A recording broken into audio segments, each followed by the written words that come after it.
सुप्रभात बच्चों। पद्य खंड से पाठ 1 कबीरदास जी की जीवनी आज हम पढ़ेंगे। संत कबीरदास जी हिंदी साहित्य के इतिहास में अद्वितीय स्थान रखते। आपने अपने संपूर्ण जीवन काल में हिंदी साहित्य को अनेक पद और दोहे समर्पित किए, जिसके लिए यह संसार सदैव आपका ऋणी रहेगा।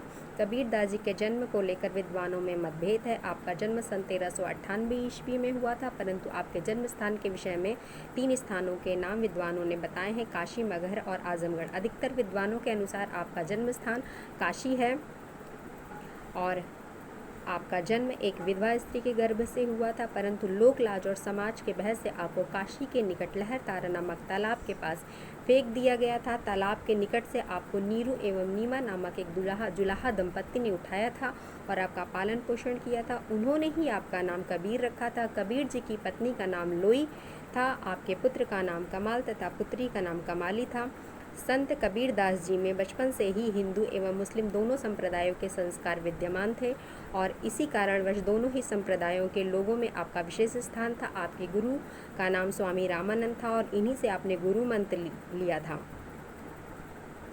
जिसके बाद आप महात्मा बने थे। कबीरदास जी की मृत्यु, ऐसा माना जाता है कि जीवन के अंतिम समय में आप काशी से मगहर चले गए थे, क्योंकि उस समय लोगों में यह धारणा प्रचलित थी कि जिसकी मृत्यु काशी में होती है उसे स्वर्ग की प्राप्ति होती है और जिसकी मृत्यु मगहर में होती है उसे नर्क की प्राप्ति होती है।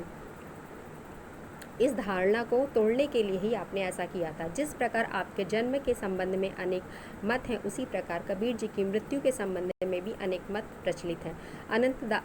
अनंत दास जी के अनुसार आपकी मृत्यु सन 1518 ईस्वी में हुई थी और आपका जीवन काल 120 वर्षों का था। कबीरदास जी की रचनाएं। कबीरदास जी की शिक्षा के बारे में यह मत है कि आपने शिक्षा ग्रहण नहीं की थी और आप अनपढ़ थे। आपने अपनी रचनाओं को स्वयं लिपिबद्ध नहीं किया था।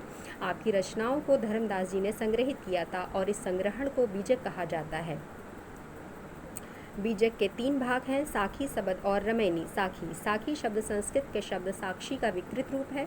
साखी दोहा छंद में लिखा गया है। सबद में कबीरदास जी के गेय पद संकलित किए गए हैं। सबद में पूरी संगीतात्मकता विद्यमान है। रमैनी चौपाई एवं दोहा छंद में रचित है। इसमें संत कबीर के रहस्यवादी एवं दार्शनिक विचारों को प्रकट किया गया है। कबीरदास जी की भाषा एवं शैली।